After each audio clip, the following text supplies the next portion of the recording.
Welcome to the Dad Report, a podcast for dads, by dads, about dad stuff. Join us as we sit down and have meaningful conversations with friends, family, and coworkers. We will talk about life, family, and so much more while working towards a goal of creating a healthy idea of what it means to be a dad.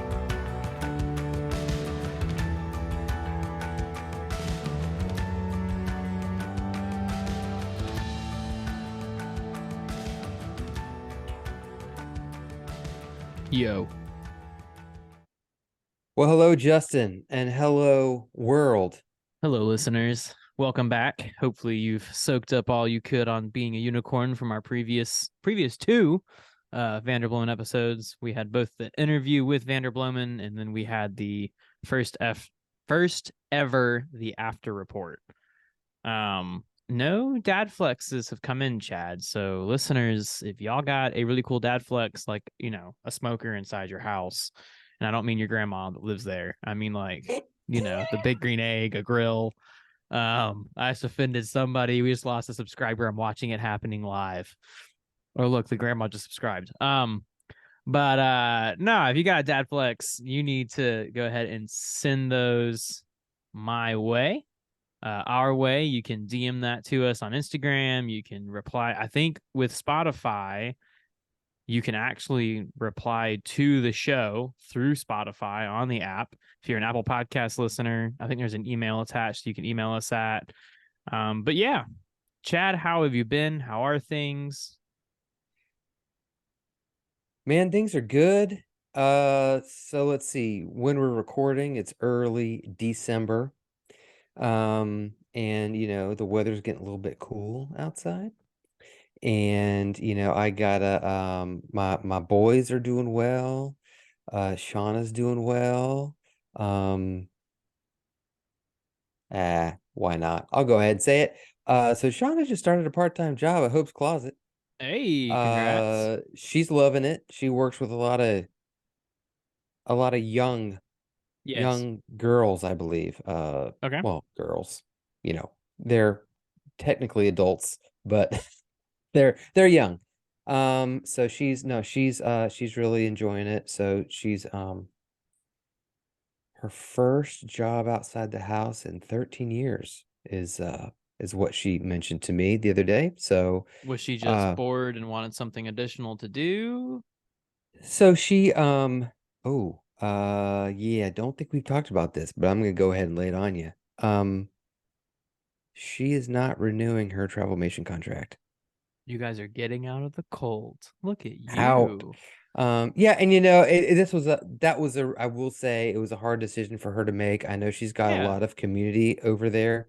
I believe that's how we got That's how to we meet met. y'all, right? And some other folks too. So I don't know if technically she's still in. But whenever her thing is up, she's decided that she's not going to renew. So yeah, so Pierce is in college, right? So we've got Jude still here, and she's like, listen, I've got a lot of free time. I think I'd like to get a part-time job somewhere. She kind of looked at a few different things. Um and that just kind of landed in her lap at the right time.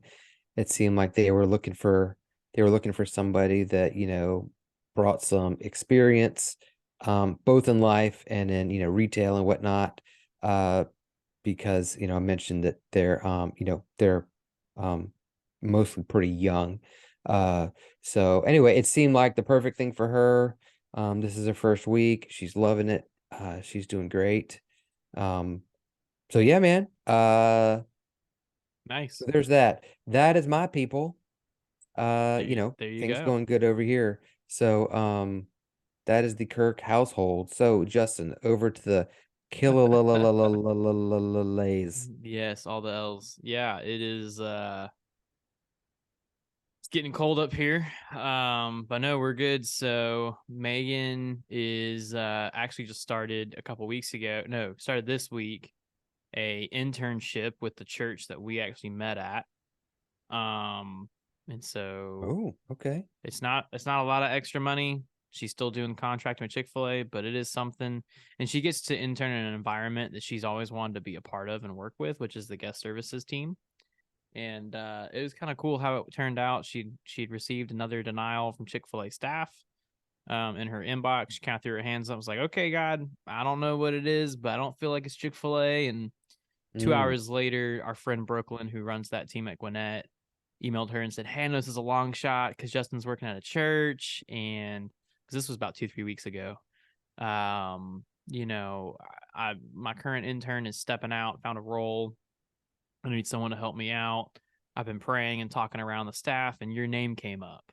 So I'd love to invite you into this thing. So, I mean, Megan jumped at it. She's like, hey, that's extra, and it's a cool opportunity. It's a cool spot. We love Gwinnett.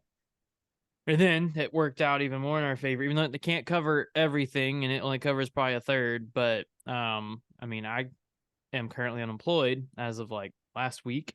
Right. So it helps a little bit. And then it kind of brings us back in a sense. I don't like to use this word as much because people kind of throw it around sometimes too much, but it kind of brought us back home because Gwinnett is where we met. That staff loves us a lot. The staff that's there that remembers when we used to be on staff together there, like they care about us, that facilities team and some of the other teams that are kicking around. So, but yeah, that's kind of where we're at. Is I'm currently back in the job market looking for whatever God's got for us next.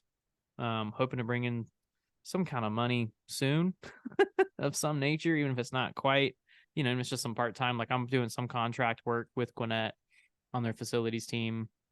Hoping some of the area campuses will also reach out for contract hours or with contract hours. Amelia's good. She's 2.5, lots of energy, basically a teenager. She's got a lot of that independent personality and stuff of that nature.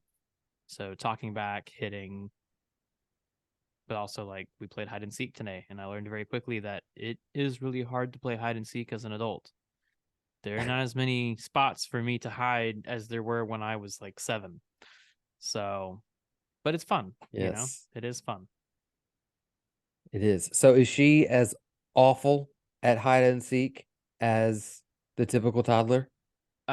She learned quickly because the first time we ever played, she was hiding underneath my bed. She was able to fit, and the only reason I found her was because when I hit our bedroom like threshold, she like popped out from beneath the bed and was like, here I am. So Oh yeah. she does announce herself, and she does come running at you, but she has fun. She hid in comments crate today.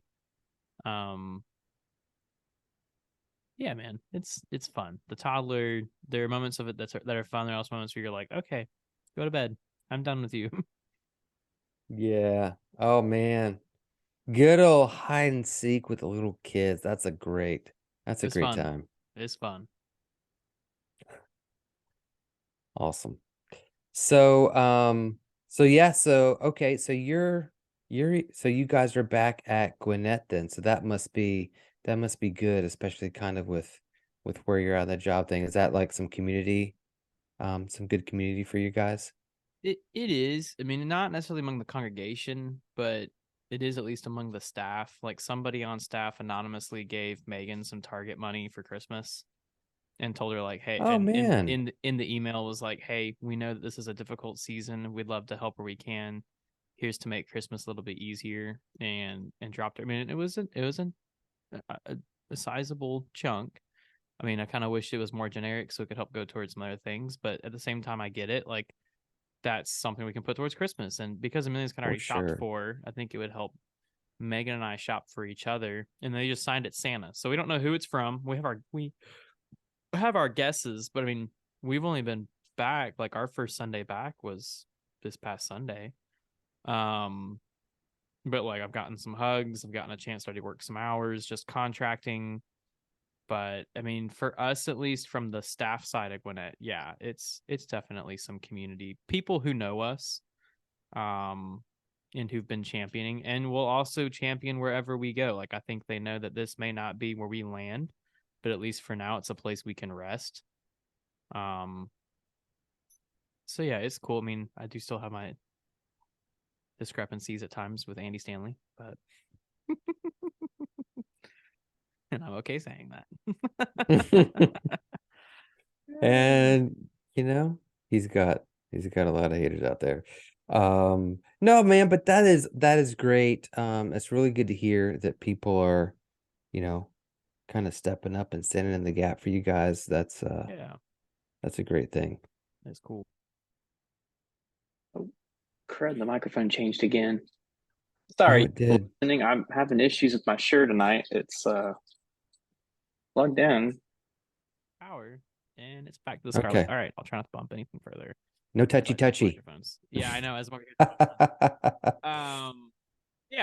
yeah, no, it's good. It's good. So you wanna so you are currently in the market. You are looking in the church world. Is there anything you want to say about your previous spot you were at? I don't want to force you to say anything, but I don't know. Yeah. I'm sure people are what's going on. confused because it's like Kevin actually had a conversation on the phone with Kevin Giannotti last week. He reached out via Instagram and was like, dude, what happened? I thought things were going really well. And then he saw that farewell post. And so basically the long and the short of it is church politics inside certain denominations are much messier than others. The church had the denomination vote against the wishes of the church when it came to affiliation. Because the denomination that we were a part of, they own all the building, tag title, property, etc., and can move your leadership pretty quickly. So because of that, because they overrode kind of the wishes of the church, it pretty much stopped church entirely. There is a new church forming out of this, like it's and it seems to have gone very well. But we felt like this was God kind of releasing us. Part of it's just I got to make money, and hopefully quickly, take care of my family. But it also felt like God just closing. We didn't feel called to follow that new congregation. We love a lot of those people, and I love the students that are still going to be there. Not all of them we will follow because Wednesday nights were convenient, and there's a lot that goes into that. And I'm trying to stay kind of out of the weeds because that's the thing is with this, the more you get into the weeds, the more drama there is. Like there was a whole group that went out of their way to make sure we lost this vote at special call conference. It's gross. The phrase I was using during those last 2 weeks was like, nobody mutilates the bride of Christ more than the bride of Christ. Some people would say, nobody shoots their own like Christians. Yep. And so that's kind of where we were at. And so with that, I stepped out of that position, was kind of forced into a rock and a hard place, between a rock and a hard place with no good options other than trust God and remain faithful. With that being said, we feel at peace about our decision. We prayed, we sought counsel. We did, we took the appropriate steps. I don't feel burned. I think people instantly accrue this to being church hurt or burned by the church, or will you ever go back to ministry ? And what I've been telling people lately is this: I actually feel more confirmed in ministry, which I can't explain. But I'm like, no, I'm good. Like we're gonna figure this out. I mean, obviously right now there's a weird lull, but I don't want to slow down. I don't want to stop. I believe God's got something, and I feel more confident than ever that ministry is where I'm supposed to be. And so it's finding the right fit, a better fit, as it were.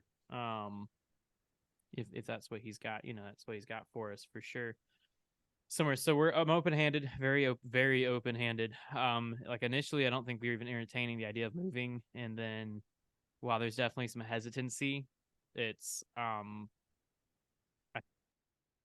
become, gosh, my microphone keeps jumping in and out. I am so sorry. I do not know what is happening, and I didn't even touch that time. No, yeah, your hands were clear. While you're doing that, I'll just say something real quick for people that may be confused here. So if you're not kind of up on church world and the Methodist Church, so Justin is being very gracious in the way he's speaking, and I won't say anything negative here, but so kind of what was going on here is the church you were part of within the United Methodist denomination They did not like kind of the way some things were going, and so they tried to disaffiliate from that denomination. There's a whole Right. thing there, a whole process. Didn't go as they thought it would, and so one thing led to another, and you had to make the decision that, hey, you know what? I just don't feel like, I can really be a part of this thing, right? And so you had your reasons, but that is so that's kind of what happened here, right? I mean, just kind of from a high Yeah. level, kind of as an outsider, that somebody that may not be familiar with the Methodist Church. And for the 1122 folks that are listening, there is a similar process going on right now with Beach Church, where they are attempting to do the same thing, um raising the funds so they can do that, and going through, all the red tape they have to go through to make that happen.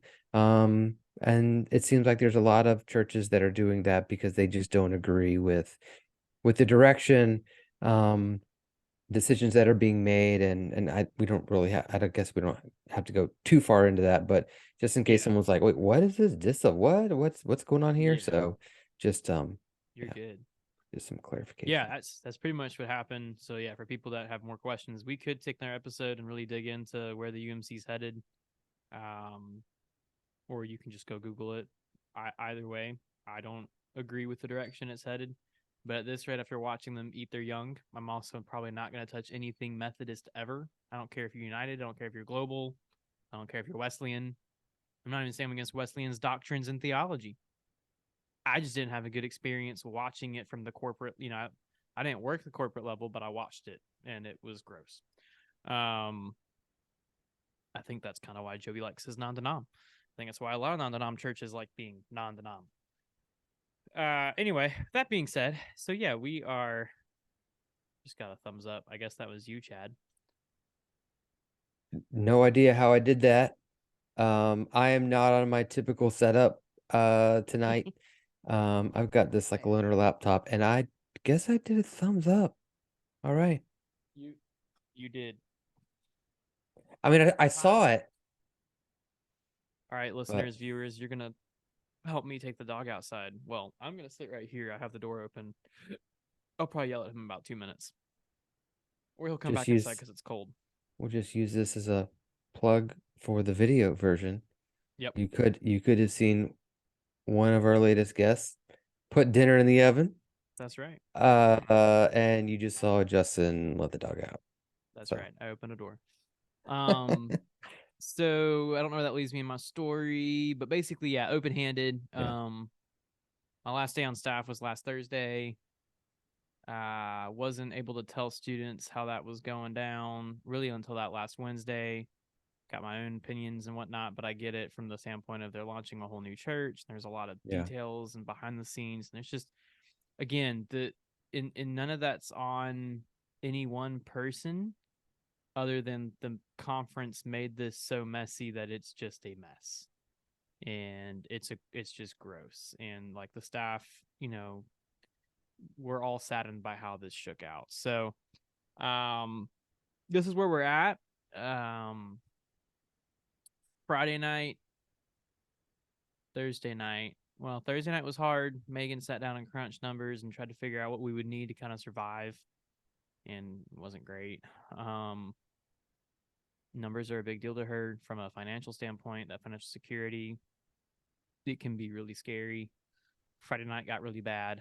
That was one of the first nights where I kind of went from full on trust to panic, and mm, had a mental health relapse of sorts. Not proud of it. Not people know about it, and so I'll leave it there. But it wasn't good.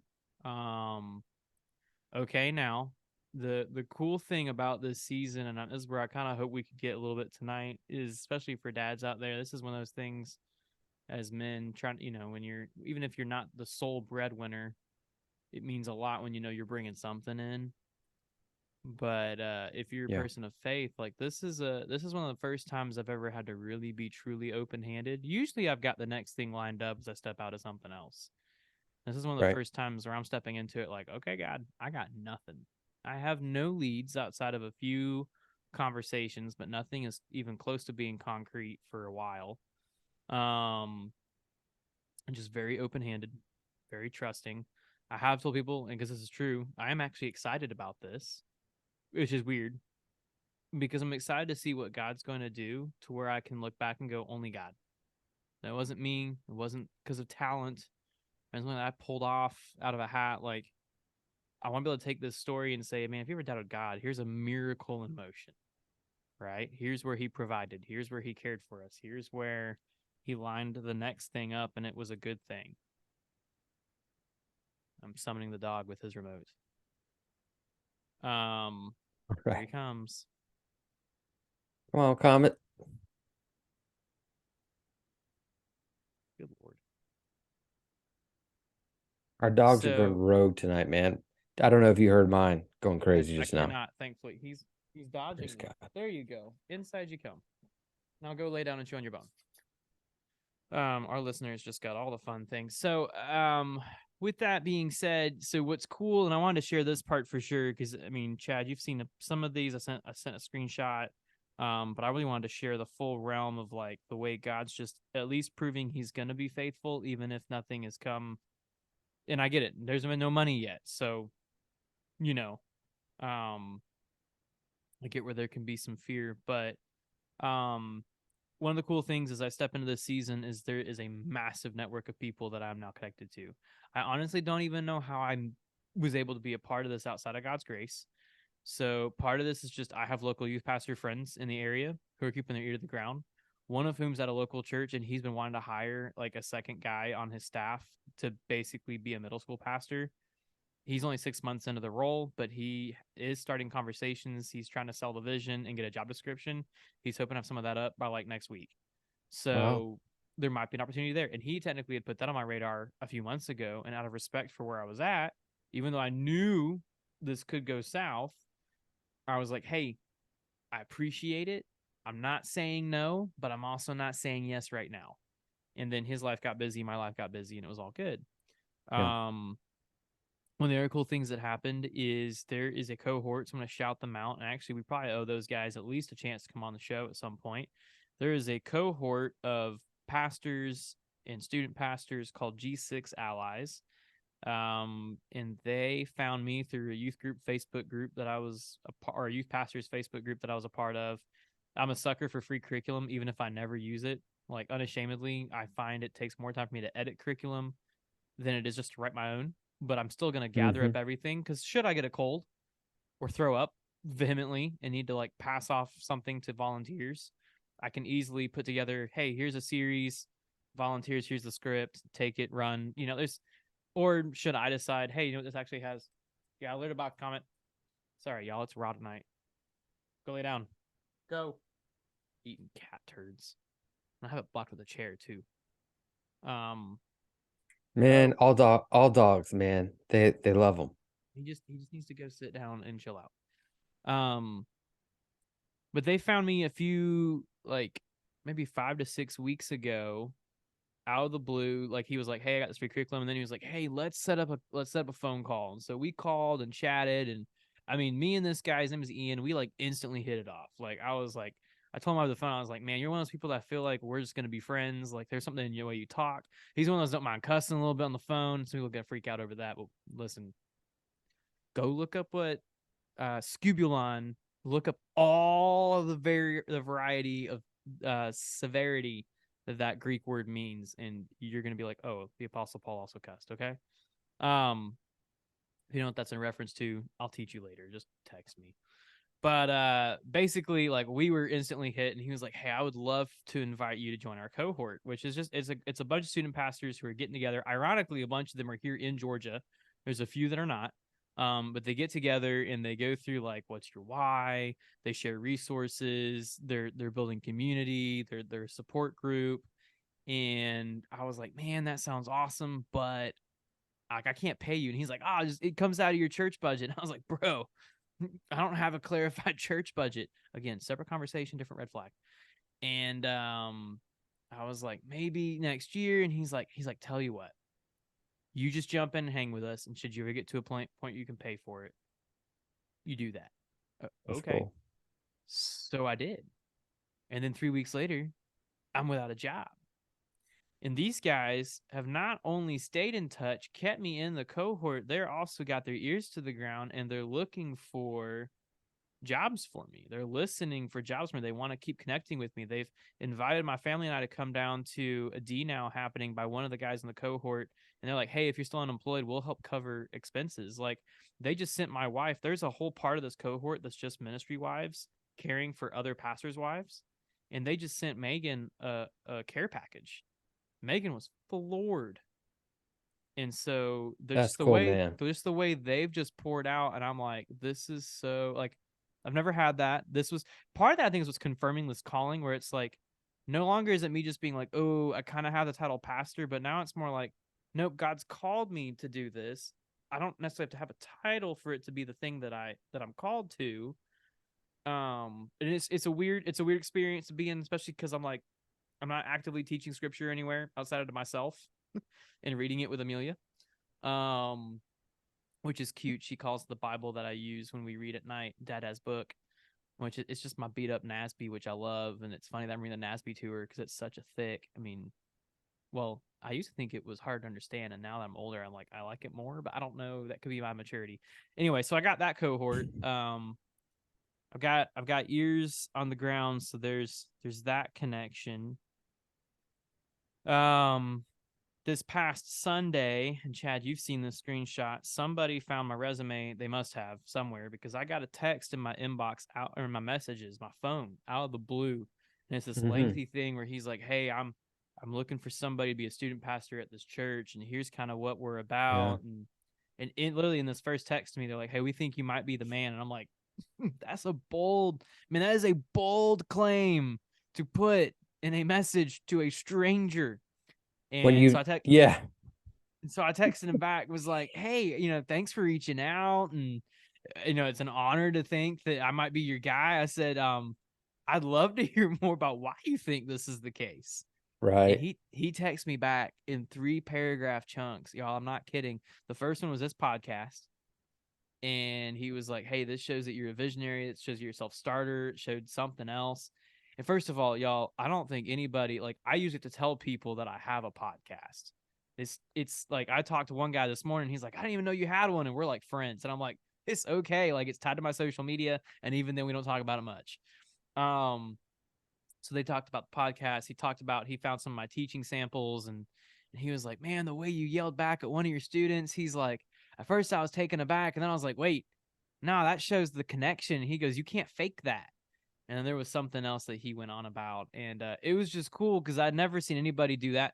Find me out of the blue, then do so much research based on whatever it is they saw on my resume, which, I mean, I don't know. And then to reach out like they did. And so that was just like, okay, God's going to be faithful. Like, I can't take credit for that.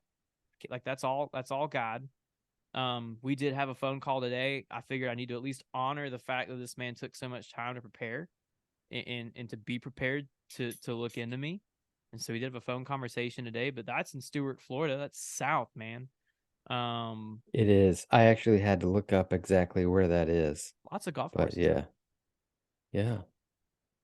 But I look for the important things. But so that was one thing where it's like, okay, this could be encouraging. And Megan wasn't immediately set against it. I don't think she loves the idea of moving back to Florida, but I think something's even shifting in her attitude about moving. She might listen to this later and be like, you. But that's also where I'm praying, where it's like, I want us to both be in it. But I feel oddly sixth sensey that I think this next position might be a relocation. I kind of hate it. And I'm also kind of like, this is ministry. And if it means a right fit, then God's going to work it out. And right now I need to be this way. I need to be as open-handed as possible. So we haven't talked about this, that you think that this may be like a relocation thing. So down here in the Sunshine State, it's called the Sunshine State for a reason.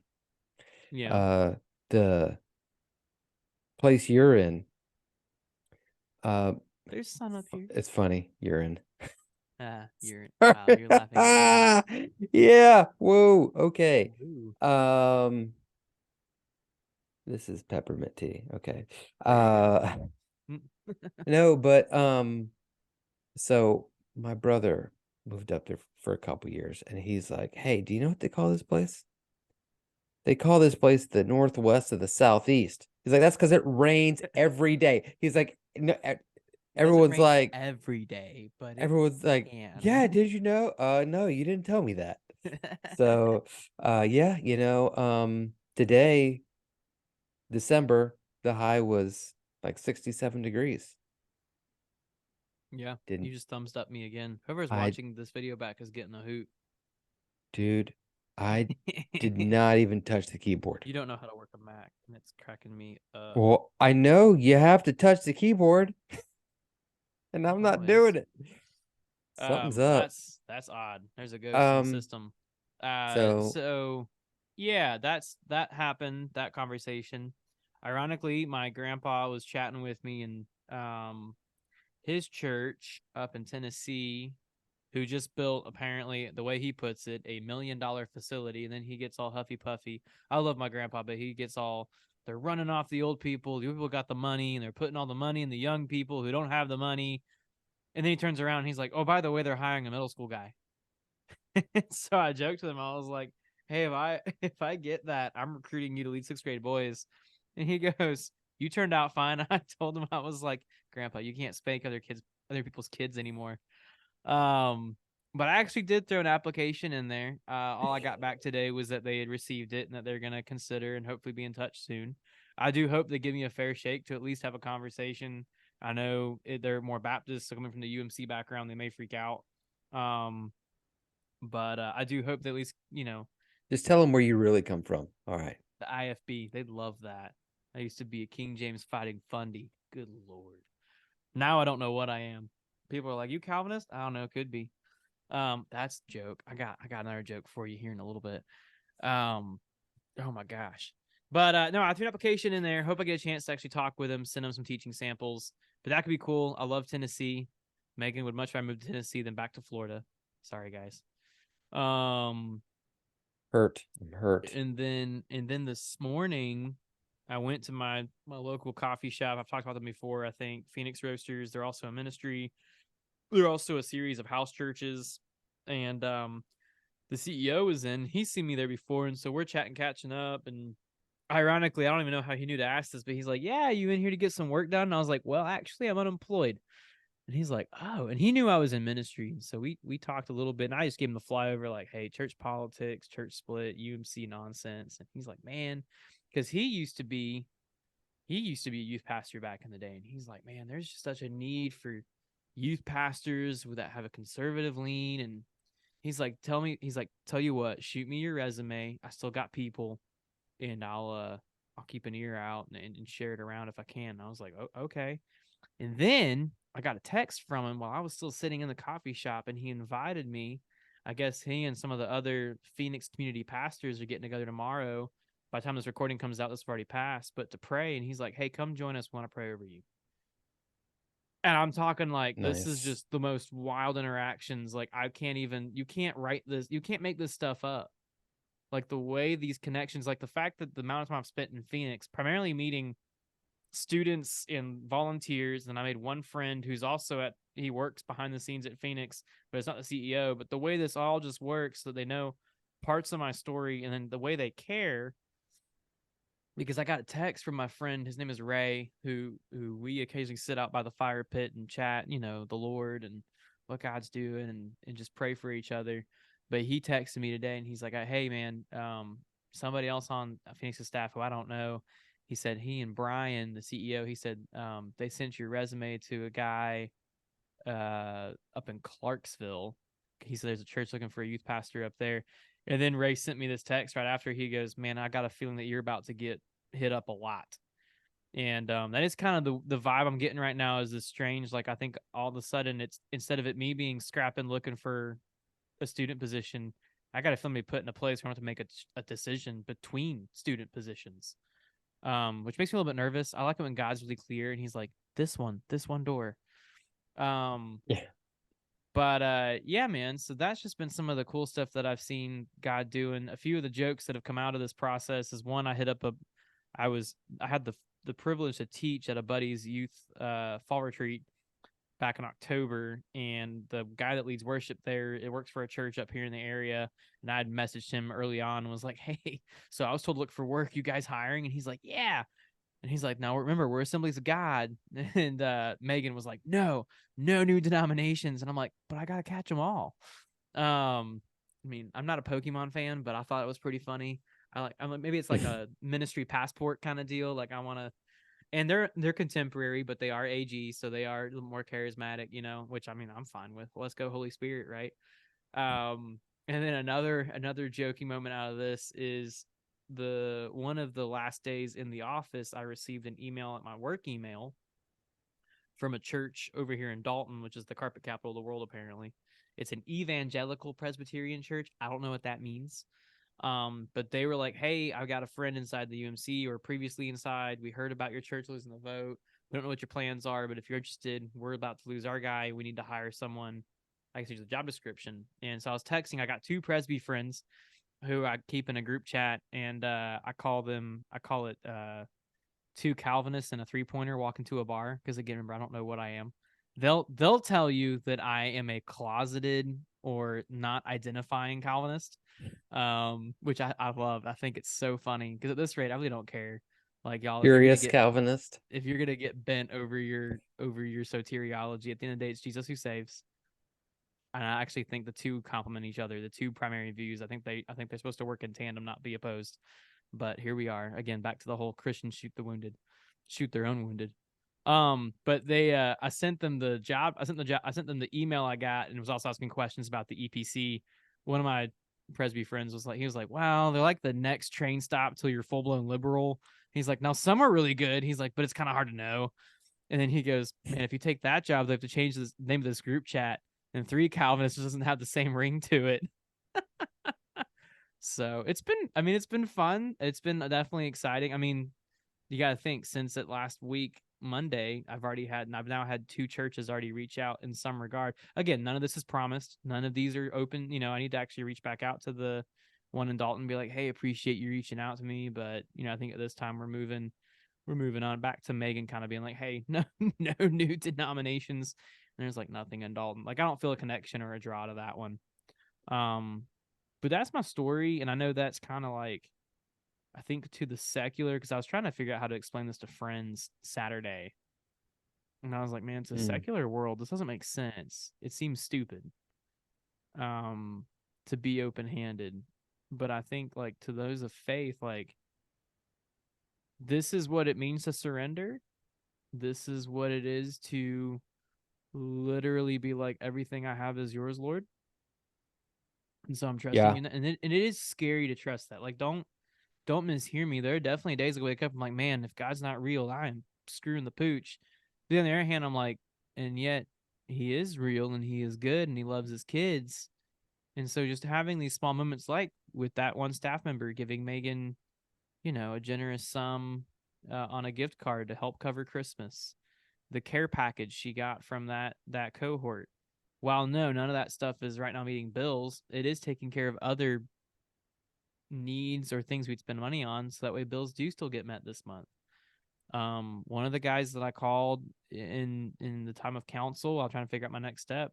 He was like, hey man, I don't think you're going to be out for very long. And I don't think he's wrong. Like based on the conversations I'm having, the amount of the churches that are the way my resume is getting passed around, the people that are kind of bringing me into different things and chatting with me. Like, I don't know what short is. I can't define that, but I have an idea that I think by January we'll kind of know what's next. It excites me. I'm excited to see what God does with us, where he takes us. It could mean staying right here in Buford. It could mean relocating to Tennessee. Could mean back to Florida. Yikes. You tried leaving. We'll be right back in, baby. DeSantis, baby. No, I was kidding. Oh man. Yeah, I mean, so we were talking before we started recording, but like I've had, and granted, I'm not really in the ministry world, but I had a lot of like contract things and stuff that just, dried up, whatever. And I feel like there were times where God really kind of ripped it out of my hands, because there's places I would have stayed until the day I died, you know. Yeah. But when I look back and I see people that encouraged me or passed on a resume or were reference or, you know, gave you a gift, whatever, like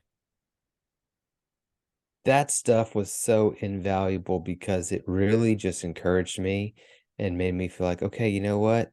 Even though it seems like I'm in this by myself, I'm really not. Like I've got Yeah. people that are here to help me, not gonna let me starve.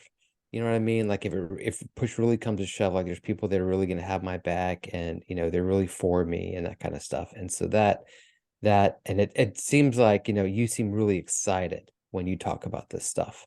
So Mm. it's like I feel like, that's where it is. So I'm glad, man. I'm glad that that it seems to be happening so quickly, because what I've found is sometimes just getting the resume passed around, getting the word out, it takes a little bit, but when it Yeah. happens, like it happens, and it'll happen quickly. So man, maybe you And I just know, yeah. got to And I know jump on Megan's stuff, you know? Megan's fear is that it takes, because her dad's been unemployed since like August, I think. And so she's like, I think that's where we kind of hit it with Friday, is this fear that I was going to be out of a job for, you know, 6 months. And now, mind you, he had a little bit of nest egg that came out of a car accident. And while he may not call it God's grace and provision, I call it God's grace and provision and Hey, sovereignty. That you have enough to live on comfortably. Like they really haven't had to scrap. I mean, they're definitely more conscious, but it's not scrapping. But that's yeah, where I try to tell Megan too, because I think she was frustrated that I hadn't immediately applied to a Walmart or a Target or something like that. And mind you, I've thrown a lot of apps out at random stuff too. So like I've even put one in.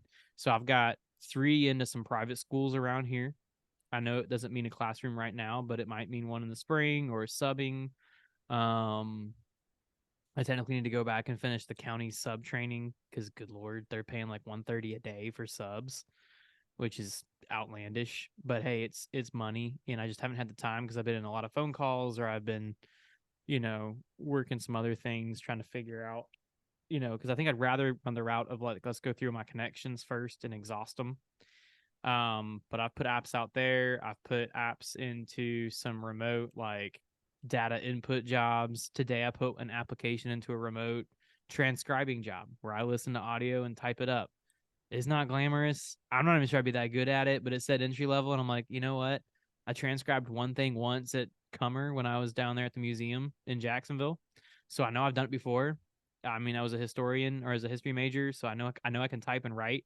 I also wrote everything over the last year and a half. Um, and so, I mean, I'm still putting random stuff out, but I did tell Megan, I was like, hey, when push comes to shove, if I have to go to Home Depot, I will. Like, I'm not willing to not do that. I just want to exhaust every other possible opportunity first. And I think that's just kind of where we're sitting. And yeah, it's scary. There's definitely some scary and some stress to it, but he'll provide. That's what he's gonna do, and it seems to be what he is doing. So I'm just grateful that people are putting my resume out there and passing it around. I'm pretty sure that people are calling me for sure. yeah, man. Yeah, that's good.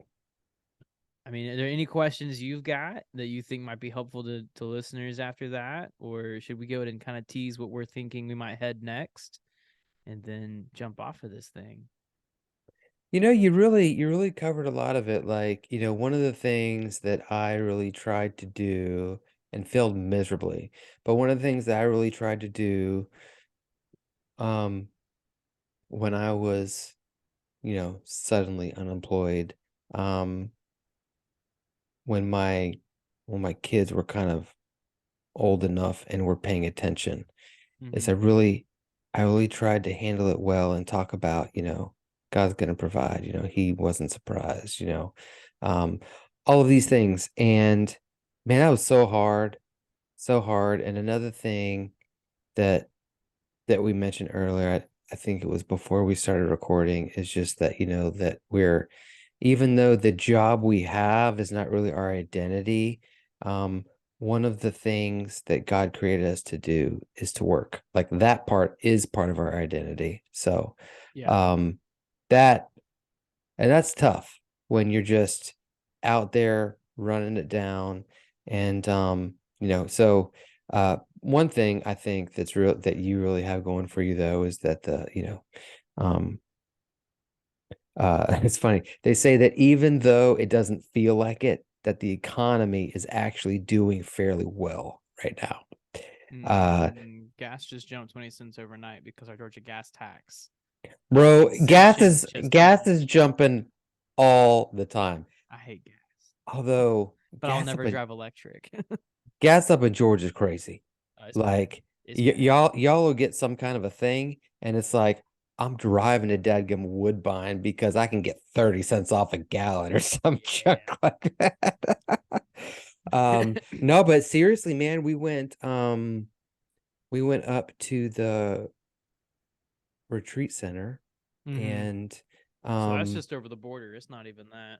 it is, yeah, it's like exit 7, I think, or something. Yeah. And when I saw the gas, I'm like, let's burn all the gas we can because I'm filling back up while we're here because it's nice and cheap. And no, I forgot where we were. You were saying something about the economy apparently is looking Oh better yeah. than And jobs are good. And I mean it's evident you're talking about all the people that are throwing the resume around and hey, we got this thing, we got that thing. So man, I'm encouraged. And a lot of this we just kind of handled tonight on the fly. Like we talked Yeah. about a little bit, but like a lot of these opportunities and people helping you out and stuff, like that was all just kind of off the cuff tonight. So Yeah, and some of that's just because I haven't had a chance to even fill you in. And I'm trying to for sure. keep respectful. A lot of people have asked me to keep them updated, and so I'm just constantly trying to like send texts like, "Hey, I had this conversation. Hey, this happened today. Hey, look where God's," and then a lot of it's me trying to remember. Okay, this is all God. I can't take credit for any of this. Which I mean that's I think that's a good. It's a new place for me. Not that I've ever. It's kind of that. How long does it take for things to move that 18 inches from your head to your heart? And I know for me, I'm slower on a lot of that. And so, like, I've always believed the principle of, like, yeah, God provides. Yeah, this. But it's also been like, well, I hustled and got a job at Kroger, or I was able to get this part time thing over here. And then we got this thing. I knocked on that door. And, like, so this has been fun to just kind of be like, wow, I walked in and Brian remembered me. Oh, hey, look, we had a conversation. Oh, look, he's like, send me your resume. Okay. Like, he didn't have to be in the, like, I almost didn't even go to the coffee shop this morning, Like, it's those small things where you're like, Yeah. if I hadn't been there, this would not have happened.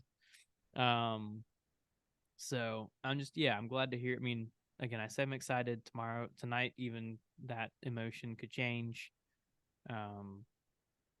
Some of that just plays into however Megan's feeling. And on some days she seems better. Other days you can tell the stress is getting to her. So just continuous prayers would be mucho appreciated.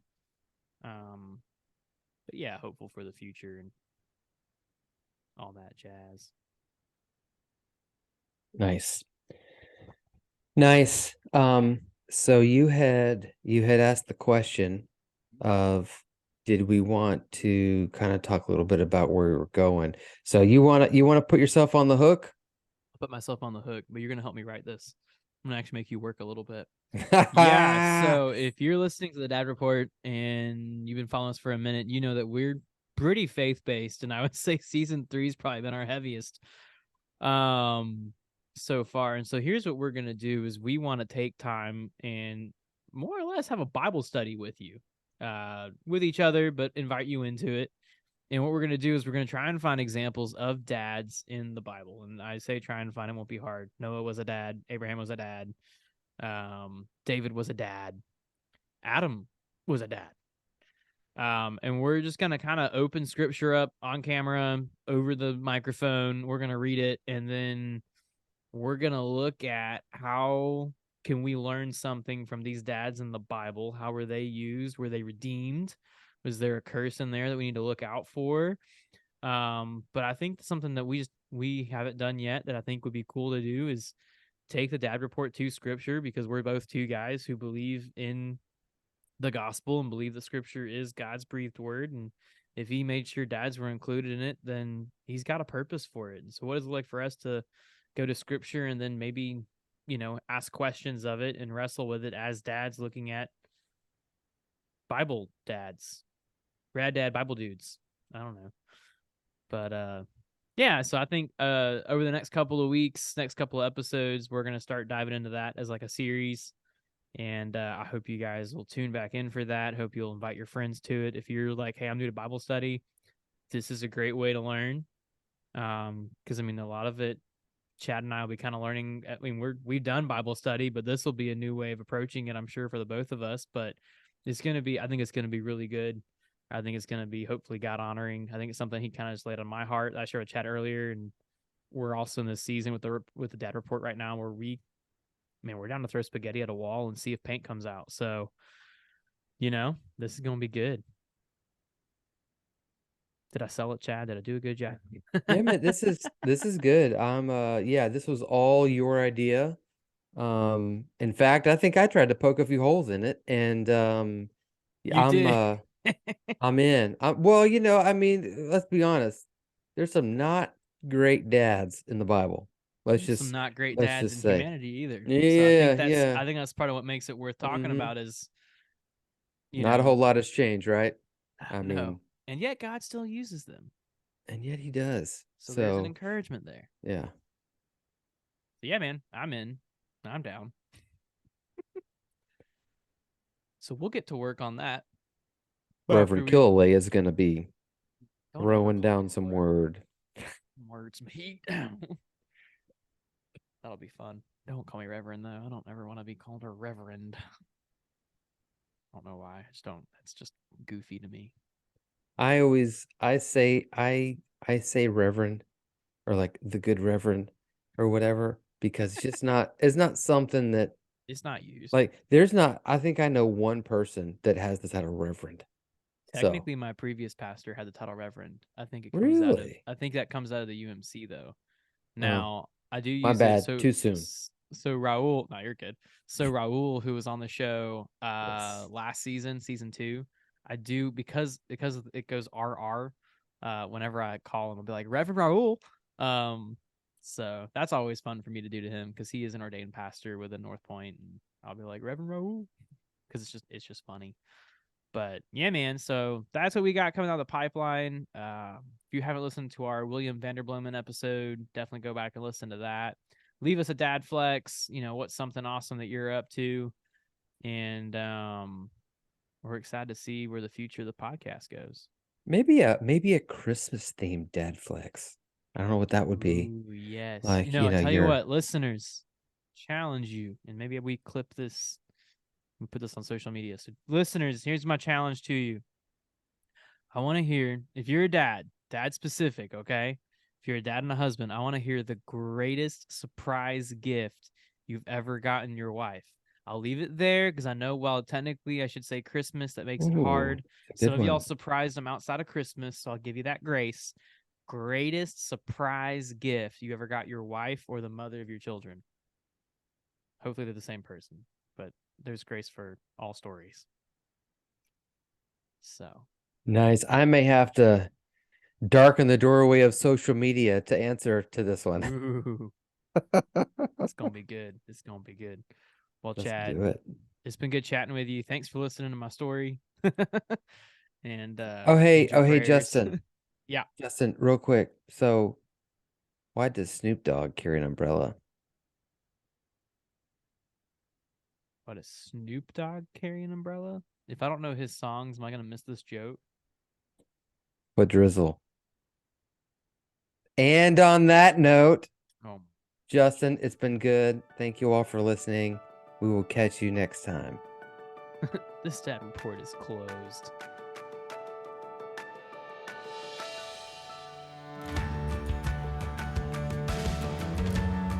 Thank you for listening to this week's episode. You can support us by sharing the show with your friends and family. Please subscribe, rate, and leave a review. Want more of the Dad Report? Follow us on Facebook, Instagram, and even join the community over on Discord. Don't forget to send us your dad jokes for a chance to be featured on the show. Remember the words of Billy Graham about fatherhood. A good father is one of the most unsung, unpraised, unnoticed, and yet one of the most valuable assets in our society. So if you are a dad, we're cheering you on. If you have a dad, be kind to him. And if you know a dad, tell him about our podcast.